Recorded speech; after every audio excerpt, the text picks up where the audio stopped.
আমরা চলে এসেছি মন্দিরে, সেবক মন্দিরে, কালী মন্দিরে পুজো দিতে। তো আজকে আমরা আসছি, আজকে আমাদের বিবাহ বার্ষিকী, খুবই স্পেশাল ডে। তো আমরা দুজনে চলে আসছি আজকে মন্দিরে সকাল সকাল, প্রায় 9:30 বাজে, না প্রায় 9টা বাজে। তো সকাল সকাল চলে এসেছি, ফাঁকাই আছে, এখনও 9টা বাজেনি। তো সকাল সকাল পুজো দিয়ে চলে যাব। আসছে 2-1 জন, ফাঁকাই ছিল আছে আজকে, না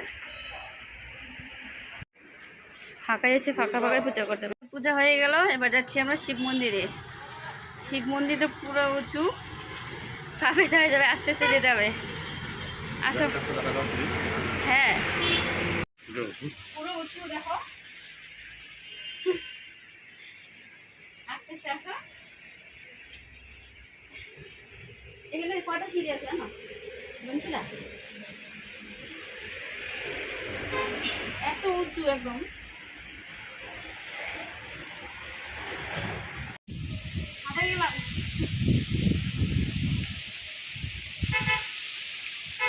হাওয়া চলছে না,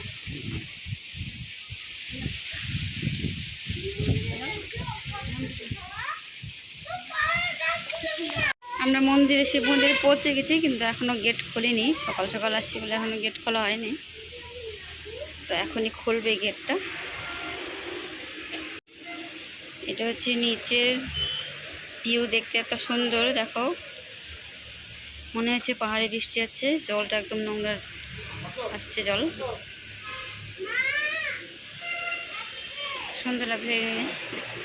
হাওয়া চারিদিকে, কি সুন্দর। মন্দির খুলে গেছে, পুরোহিত মশাই ভিতরেই ছিল, পুজো করছিল। পুরোহিত মশাই ভিতরেই ছিল, বুঝছো? হ্যাঁ, পুজো হচ্ছিল তো, ওই জন্য খোলা হয়নি।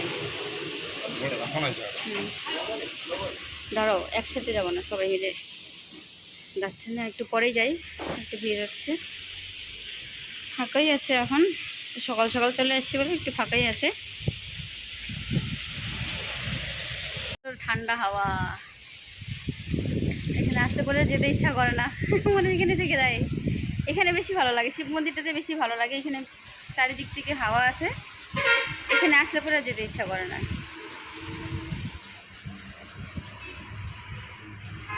নিচে কি ভালো লাগছে দেখতে। এই যে কালী মন্দির দেখা যাচ্ছে একটু একটু করে।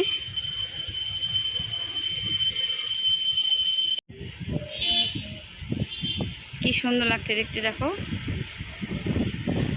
ব্রিজটা মানে কালার করা হয়নি এখনো, করবে। দিদি পুজো দিয়ে দিই আমরাও, অনেক লেট হয়ে যাচ্ছে। কমপ্লিট, এখন চলে যাব। একটু যাওয়ার পরে, একটু যাওয়ার সময় দেখি একটু চাটা খেয়ে তারপর বেরিয়ে যাব। দেখো কি খাড়া রাস্তা, নামার সময় কেমন লাগছে না দেখতে, একদম খাড়া রাস্তা।